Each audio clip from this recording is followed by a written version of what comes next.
जेहि स्नेह रति राम सो सोई आदरहि सुजान। रुद्र देह तज नेह वस बानर वे हनुमान।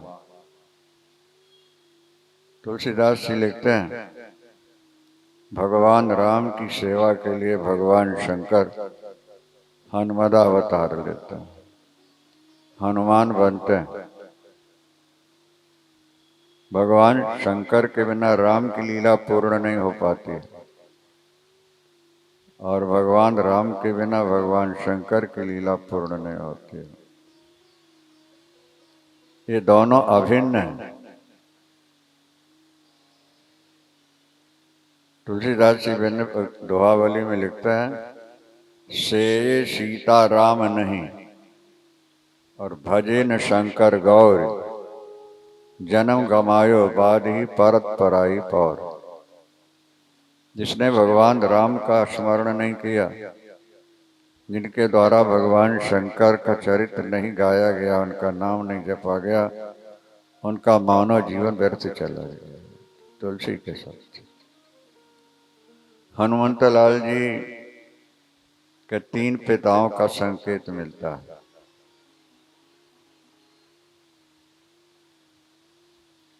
तीन माताएं 2 माताएं तो सुनने को आती हैं, लेकिन पिता 3 हो एक पुत्र के, ये सुनने में कम आता है।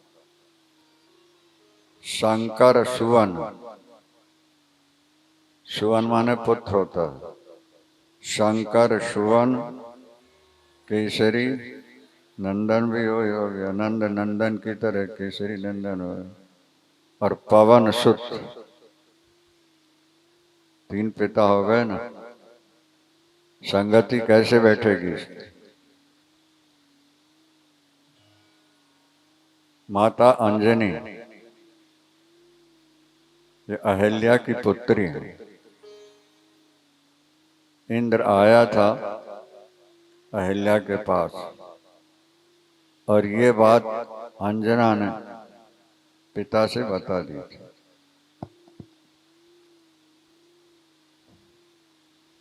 पिता ने अभिशाप दिया तुम पत्थर हो जाओ अहिल्या को, तो अहिल्या ने भी बेटी को श्राप दिया कि तुमको भी कलंक लगेगा।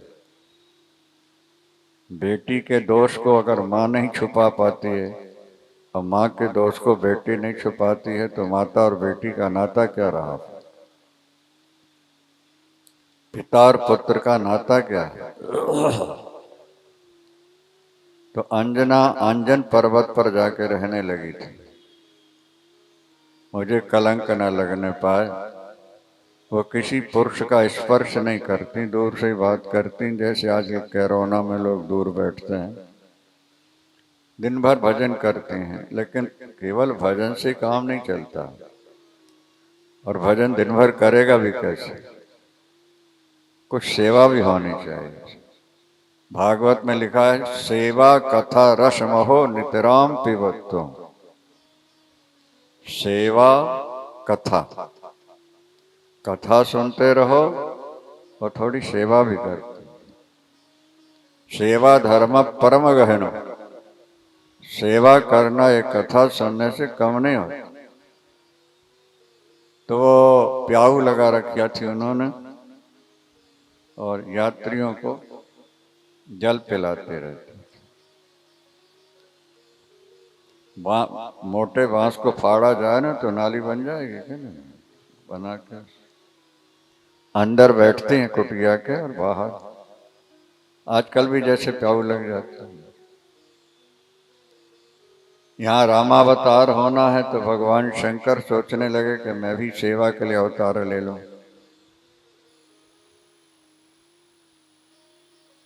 पहुंचे हैं, जल पिलाओ। तुमने दीक्षा ली कि नहीं? अभी नहीं। पुरुष का स्पर्श मेरे लिए निषेध है, फिर हम तुम्हारे हाथ का जल नहीं पिएंगे। अदीक्षित व्यक्ति अशुद्ध रहता है। एक बार नारद जी बैकुंठ गए, उस समय तक दीक्षित नहीं थे। तो भगवान नारायण ने कहा जहाँ इनके चरण पड़े हैं उसमें पानी का छींटा दे दो, शुद्ध हो जाए। नारद जी को बड़ी ठेस लगी, प्रभु ऐसा क्यों? बोले तुमने अभी तक दीक्षा नहीं ली हुई। तब फिर वामदेव जी क्या करो, दीक्षा ग्रहण की। ज्ञान देना और पापों का क्षय कर देना, इसका नाम दीक्षा होता है। अच्छा, तो भगवान शंकर ने कहा जल नहीं पिएंगे तुम्हारे।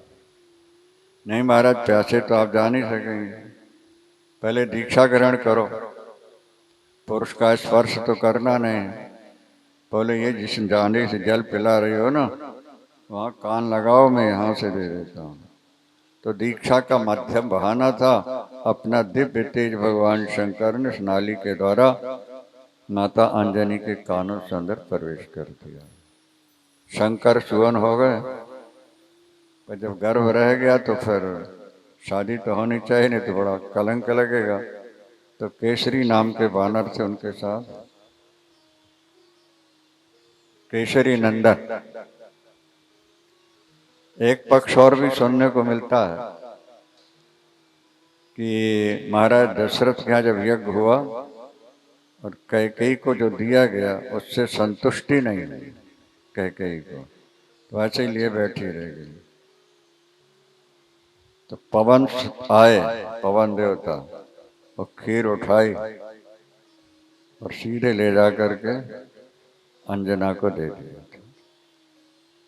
तो पवन लाए, इसलिए पवन सुत भी कहलाए। तीन पिताओं का संकेत हो गया। अच्छा,